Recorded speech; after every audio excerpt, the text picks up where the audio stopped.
If you like the show and you like to keep us around, why not support us at patreon.com/Geekykeys. For as little as $1 or more a month, you can get access to things like early episodes and much, much more. Simply go to patreon.com/Geekykeys and click on Become a Patron. That's patreon.com/Geekykeys. Welcome back to the Geekykeys podcast show. Yes, we have been away for a while since we dropped our last episode, but we are back, new and improved. Now, for those of you who listen to our Geekykeys music podcast show, you might have heard that we are doing things a little bit different this time around. And so basically the show remains pretty much the same in the sense of the topics that we are going to talk about. We still got our science news, we still got our tech news, our movies we can't wait to see. We are moving those to separate episodes, so we get enough time to talk about the movies that you can't wait to see. So yeah, pretty much the same topics, just in a different format. Now, coming up on the show today, we have some controversial topics, two of which, the March for Science, big topic there, getting a lot of people riled up, and of course, saying goodbye to privacy. This refers to the order that was signed by the one and only Donald Trump, and I say that with a big sigh. But that was the order to basically allow ISPs and service providers to basically sell the information, your internet information, to basically those who have bags of money. But yeah, stick around for the show. We have all that coming up and more.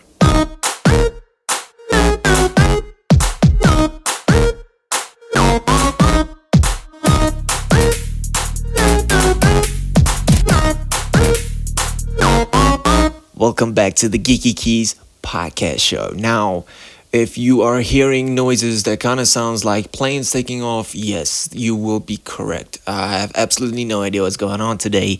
They are over every couple of minutes. I think it's a busy day for the airport. But we will try and press on with the episode. And by pressing on, I mean get to our first topic of today. Now, this topic concerns the March for Science. Researchers, activists, and concerned citizens plan to march on Washington, D.C. for science. Rigorous science is nonpartisan, but that doesn't stop gridlock between the scientific and political communities. Just look at the climate debate. Now, march organizers are worried about how quickly anti-science sentiment is starting to resemble anti-science policy. They're marching to hold policymakers accountable for how they treat research and for their repressive stances on science itself. Now, you might have heard or read the big news stories in the world of science. And this is basically concerning the March for Science, and it has been happening throughout America and some parts of the world. Now, in itself, it has a lot of people talking, and myself having heard a lot of arguments on both sides of the table. I think it's something we need to address. Now, here is what Sarah Meyer, PhD at the University of Washington, had to say about the march. Scientists deeply care. We care a lot about the way that the information that we're generating is used and the communities that are on the front lines of the kinds of impacts that climate change comes with. So if it means that I have to come forward as a real person, so be it. I'm a real person. Now, I'm sure most people outside of the science community have mixed feelings about the march. You know what it's about and what exactly the reason for it is. And I think this is one of the only marches in I don't know how long where people aren't marching for money or for the lack of service, but for this kind of unspoken war between the scientists that spend their lives trying to find the truth and the people who in a fraction of a second can reject and deny the truth because of hidden agendas and biases. Now, in my opinion, and this is just me, I think one of the truly big debates on this subject is the fact that global warming and climate change in itself is a topic under so much scrutiny. Now, it's kind of like, and you've seen this before, this is where the politicians and the leaders kind of, just twist and change the facts to the point of uncertainty. And it's hard for the general public, even for the scientists sometimes, to kind of know where the line is, what is truth and what is fiction. Now, the funny point is, and in general, we don't look at it this way, but even the very politicians who agrees with the facts and agree that we have a responsibility to do something, even they are made out to be crazy. I want you to take a listen to what Jerry Brown, the governor of California, had to go through. Some people say that they're going to turn off the satellites that are monitoring the climate. I remember back in 1978, I proposed a Landsat satellite for California. They called me Governor Moonbeam because of that. I didn't get that moniker for nothing. And if Trump turns off the satellites, California will launch its own damn satellite. We're going to collect that data. Now, looking at the bigger picture of this whole science fact versus science fiction, and I mean stepping way back, you can kind of get this clear-cut picture of who the people are who just want to report on the facts and those who clearly have motive to distort it. Now, I don't know if this is a general consensus, but these people kind of think scientists are these evil creatures cooking up numbers in their lab, and they can't wait to make the public fear for their lives. And that thought in itself is sad. Now, I can go on and say a lot on this subject, but I think Naomi Orez, PhD holder at the Harvard University, said it best. Because the bottom line is, we don't want to be here. None of us want to be here. We want to be in our labs, we want to be in the field, we want to be with our students, we want to be doing the work that we were trained and educated and raised to do, which is science.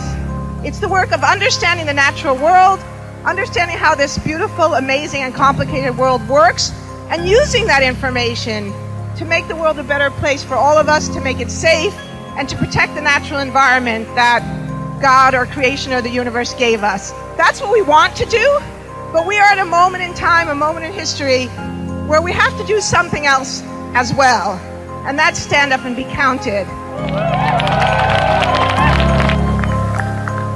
Now, I think everybody, most of us, have kind of their own opinion on the matter. So why don't you drop us a comment on our Twitter page at Geekykeys, our Facebook page.com/Geekykeys, and as well as basically on the comment of this on SoundCloud.com/Geekykeys. Love to hear your views on the topic. But getting into something a little bit more scary that I think, touches on everybody. This is, and I say this with a big sigh and a bit of anger, this is the order that was signed allowing ISPs and internet providers and cell phone companies to share your internet browsing history. And by share, I mean buying it. Now, this is a very touchy subject and one that I think concerns all of us. Now, recently the order allowing ISPs to share your internet browsing history was signed. And you might think, yeah, but I don't really live in the US, so how does this concern me? But you would be forgetting that the very browsers you use on a daily basis are based in the US. Take a listen to this. Well, it's official. Donald Trump signed the order that will allow your internet service provider to sell your browsing history to really anyone who wants to have it, and they can do that without your permission. In the past, they had to seek your permission, your written permission, before selling your browsing data to anyone, whether it was an investigator, whether it was an advertising company. You had a say whether or not you wanted your private information shared with any other human being on this planet. But now, thanks to the Republicans in the House and Senate and Donald Trump, your browsing history is no longer private. All the websites you go to every day, some maybe you don't care if people see, some you probably do. Well, guess what? Anybody with enough cash in their pocket can make a call and buy your history. Now, one can't help but think that this whole thing was just kind of the plan from the beginning. It's kind of like a conspiracy theorist's heaven. I mean, we all have pop-up ads popping up all over the time. We have ads on YouTube, we have ads on Facebook, Twitter. It doesn't matter which platform you use, these ads pop up. But up until now, they were kind of just, the random, the general. However, this kind of takes it a step further, isn't it? It's basically legal hacking. It's almost like Google itself was part of the plan. I mean, think about it. Start a browser, get everyone on the planet to use it, and then when the time is right, throw everyone under the bus. Now, I mean, we can go on about the politics and the way that Trump and his cabinet is clearly benefiting from these stunts. But in the end, the sad part is, in a few years, this will all just be part of the norm.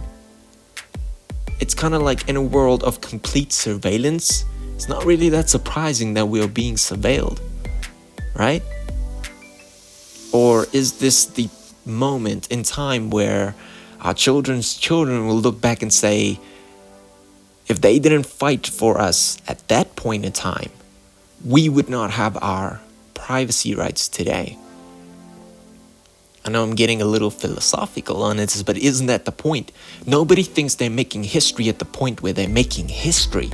People just kind of do what they feel is right, do what they feel is necessary. And it's only when you step back and you take a look at it, and in a few years' time when the dust has settled, then we only see the impact that we've made. So are we gonna let tyrants and communists and capitalist society, people who are clearly in charge of it all, just kind of rule it? Are we just gonna be sheep? Or are we actually gonna fight back for this? I'll let you decide. But like I said, it's a very controversial topic, very touchy for some people. But I think we all can agree that you don't just want to sit in your home and constantly feel like somebody's spying on you, right? But yeah, I would love to hear your views on this. So why don't you drop us a comment on our SoundCloud page.com/Geekykeys, as well as Twitter handle at Geekykeys, and then our Facebook page as well. Why don't you go drop us a comment there? It has been a very weird show today, right? I mean, we kind of touched on big things that kind of just upset the norm. So what a way to bring the show back, right? Yeah, so if you feel that the show is good enough or you want to make it a little bit better, why don't you go on patreon.com/Geekykeys and, support the show, man. Yeah, but it's been fun once again, and hopefully we will see you next time with our next episode.